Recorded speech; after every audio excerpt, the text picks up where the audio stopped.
Hi,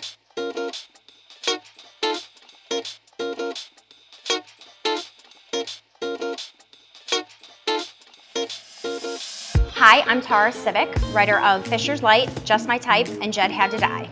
And I'm narrator and author Andi Arndt. And together, we co-wrote the Audible original Heidi's Guide to Four-Letter Words. We are going to talk about how it came to be and what an incredible journey it was creating this story. Cheers. Cheers.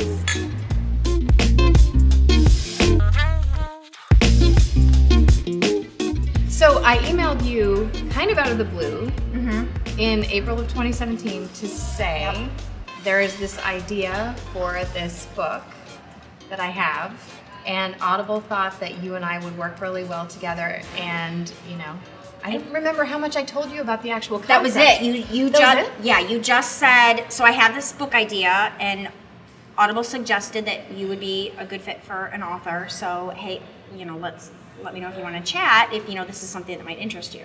And I think then I just said, oh my god, yeah. And I was so excited to work with you on your comedy side, because Fisher's Light is a more serious book. Yeah. And I've done certainly comedies, but I don't think I'm known as somebody who does like zany, silly comedies. Yeah. And this is a pretty kind of zany, silly idea. Oh my god, so funny. Funny. The first time when you called me, I don't think I've ever laughed. First of all, it's like, oh my god, I'm on the phone with Andi Arndt. Like, I'm on the phone with Tara Sivec. I was equally excited. I was like, her voice sounds just like it does in books. Oh my god. So crazy. But I have never laughed so hard in that phone conversation. When you were explaining just the whole story of Heidi, I related, obviously, because we're both from the Midwest, right? And it, takes place in Minnesota. Yeah. Oh yeah. Oh, would you like some pop? Don't say soda. Don't say soda, because that's like seltzer. No. It's pop. Well, so I moved away in 1980. So when I was young. Wait, how old are you again? I was a baby. So it's weird because I haven't lived here as an adult. So as soon as I was doing that accent with my friends, the night that this whole thing started, they commented that I sounded younger. And so Heidi's voice, kind of goes to my younger self. Yeah. And what woman doesn't want to be younger? Hello. Well, okay. Fair enough. Enough. And when you came up with this idea of the story of Heidi, you were at a convention. Which convention? You were I was at RT in Atlanta. Oh, you were at RT. That's right. That was the one year I didn't go. So I could have been there. This could have been accelerated by like a right? year. We could have been here a year ago. Yes, this would have already been done. This is old news by now. But Why didn't I go to Atlanta? So, long story short, some other narrators and I, after hours, after the convention day was over, we're having some wine and, cutting up a little bit. And we decided to ask the question, like, what if we were to read the juicy part of a romance novel with just whatever accent somebody wanted to choose. And because I have always had the Minnesota in my back pocket, I was like, I'm going for it. We're going to go Minnesota with this hot scene. And I noticed that everybody else in the room was like, excuse me, but like peeing laughing. Like they were just falling out. And on the phone, when you just so easily switched into that, don't you know? I can't do it. I sound awful. But, I sound like Canadian, kind of Canadian when I do it. But I laugh so hard. When you slip into that, it just makes it 1,000 times funnier. So then the question is like, why is that funny? And so I mentioned it at a different author event the next year. Somebody asked the question, what about accents? Like, what accents do you do? When do people ask you to do an accent for a romance novel? And I just busted out the Minnesota again, and I was like, for some reason, nobody ever asked me to do a love story like this, and I don't know why, but they don't. I do Southern, I do, just like neutral, but nobody ever asked me to talk about this. And again, people were just laughing, and that was when the Audible rep was in the audience, and we agreed, like, this needed to be something. So what was it like for you being an writer for the first time? So I've blogged. I did a travel blog like years ago. I write more journal style, but I've never written fiction. And at first, there's that sense of, what am I going to talk about? What am I going to write about? But I like the way we fell into the writing, because we knew that the podcast, the episodic podcast, was going to sort of leapfrog through the book. And somehow, like, working in an improv way and literally sending you audio files of what I thought was going to happen during that podcast episode. If I sat there in front of a blank screen, I don't think we'd be sitting here. Really? You did it the way you know how. Right. By putting on some headphones and just, like you said, riffing into the microphone. Yeah. And then I took it, so I transcribed and embellished it a little, and it was just so funny. Like, sitting there listening to you, I had to pause a million times because I'm laughing. That Minnesota accent gets me every time. And the box of wine. And the box of wine, You know, of course. I mean, come on. And Box how of many wine plus Minnesota accent equals and hilarity. who knows how many boxes of wine I had at my end. Wow, I was just... So how about you? You don't usually co-write. No, So was it weird? I have never co-written. Being an author is such a lonely, kind of depressing existence because you're by yourself and you only have the characters' voices in your head to keep you company. And this time it was just so amazing because there's another person who loves this story as much as I do, who loves these characters as much as I do. So I know that whatever question I ask you, whatever I run by you, you're gonna think about it as hard as I would. And it was amazing to have that in another human being. Like, anytime I'm sitting there and I get stuck or I have a problem, it's like I have another person who loves this book and knows the story from beginning to end. And knows how to help me. And it was amazing to have that kind of lifeline. I need a lifeline. Well, I'd like to phone a friend, please. Where did we get stuck?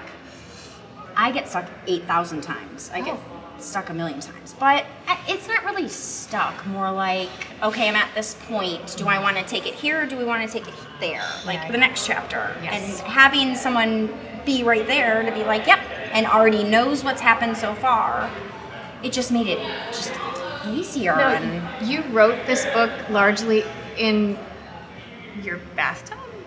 Did write it in my bathtub? Yes. So I'm really kind of with or without superstitious. water? Sorry. Oh, definitely without. Oh, I Without said water. with. God, could you imagine my laptop sitting? Oh my God, my baby! Everything's on there. No, definitely without water, which probably sounds even weirder. But yeah, I piled it with blankets and pillows and lit some candles and made it romantic for myself and shut the door and everybody left me alone. Okay. So I don't know why. It was it was winter, and I'm like, where else am I gonna go? Go in the bathtub. Why not? So one place I haven't tried yet. Yeah, so I wrote, from the bathtub. And you never knew that either. That's so funny. I did I don't not know know why that. I never told you All that. I knew was that.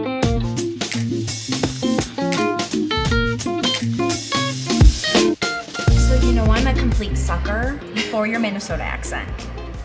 And it's probably annoying, but I'm gonna make you do it anyway. Please, please, please. Say my favorite things in your Minnesota accent. Well, what are your favorite things? Because I don't know. I'm shy. I don't know what to say. You know my favorite things.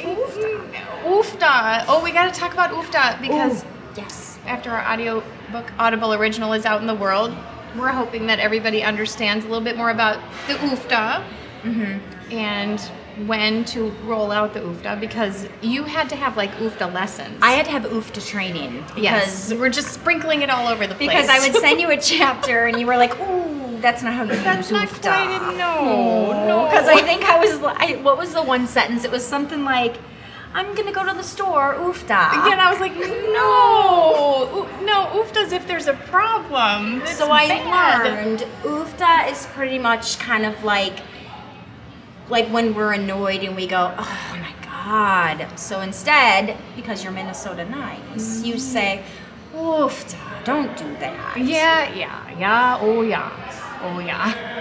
The thing that was cool about this was something about the way I worked on this character and her being closer to my own skin, if that makes sense. Yeah. I'm not tempted to go cartoony with it because she's not a cartoon. Right, She's not. a kindergarten Right. teacher from Waconia. And when now being here in Minnesota, sometimes I hear when you're talking like with your family members, I'll hear it come out, and it's not a caricature, it's just little inflections that kind of change in your voice. And So we it joke was about that. it because so many, it's been, we now have this culture, this movie, pop culture, where people not from here think they know how it sounds. And so it's kind of it's like when people do Southern. People, because of certain movies and TV shows, can play at Minnesotan. And there are also a lot of people who are here, and there are a lot of people who were from here, who now live somewhere else. And I think it's kind of a beloved part of our national, regional dialect identity, and people like to play with it. You know, and it's very diplomatic, and people are really nice. You have done a gajillion audiobooks, and so you're very well versed in how it works and everything. And now we're starting with Heidi. She's doing this podcast. She's never done anything like this in her life. So is it weird for you, because you're just so, you know, everything about, you know, narrating and audiobooks and, you know, basically podcast equipment and what to do, and then you have to start all over again with Heidi? Yeah, I have to be careful not to get too good at it too quickly as her. Yeah. Because she can't just like stink and then be awesome. But it's not even that she's bad at first, she's drunk at first, because that's the only way she can bring herself to even do it. Cheers. Yes, she is.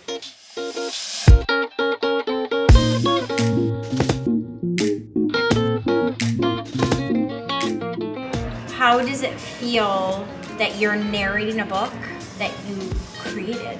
And like, Heidi is you. Heidi's your baby. It was your idea. Yeah. Is it just insane? Because it's insane for me listening to it. So it's got to be insane for you reading it, knowing this is my baby. Well, first of all, you understood where I was going so well. I think if I had been paired with somebody who wanted to yank the idea in a totally left field direction that wasn't what I was thinking at all, it would have been hard. Right. But because you got it, you just got it immediately. I love what we've created together. Yeah. And it's very energizing to read it, but it's also so meta because it's from raw material, and so I'm sitting there reading stuff that it's not autobiographical, but I relate to it. So, yeah. And you're doing amazing. I'm Oh, telling thank you. Like, sitting there today listening to you, I really thought I'd be freaked out because it's words that you and I have written, and I've told you before, this is awful, but I've never really listened to my own audiobooks because they freak me out. A lot of authors don't. Yes, I think I told you before, like today sitting there listening to you, I'm like, this is not creeping me out at all, because I adore Heidi, and like listening to you bring her to life, it just feels so natural and amazing because you know Heidi. Yeah. Now that we're finished with this really long journey of creating Heidi, Yes. what do you want people to take away from our wonderful, amazing Heidi Larson? Well, Heidi Larson is kind of an example, don't you think, of somebody who doesn't claim enough room in her own life for the things that she's entitled to as a person. Yep. She's so busy pleasing everyone around her, doesn't want people to worry about her or be disappointed in her, And she's not happy in her life. No, she's doing things for everyone but herself. So I hope that people who relate to that, and I think that's probably everybody to some extent. Yep.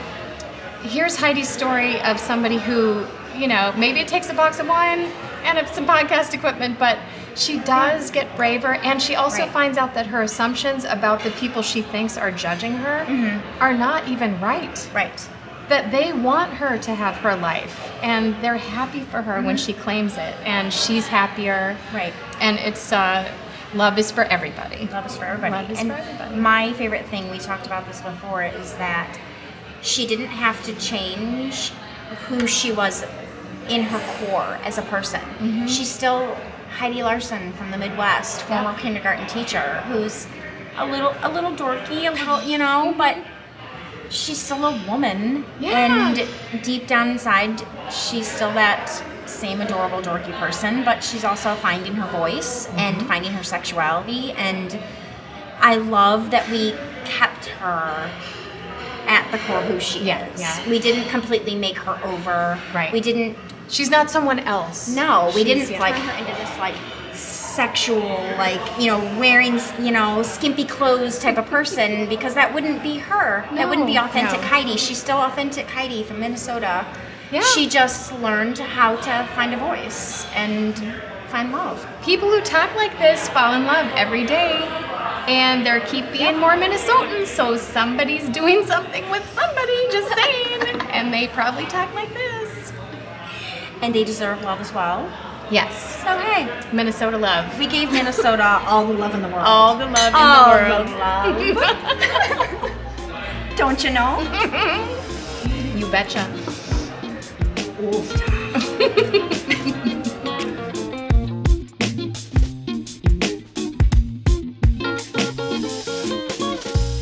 Goodbye now.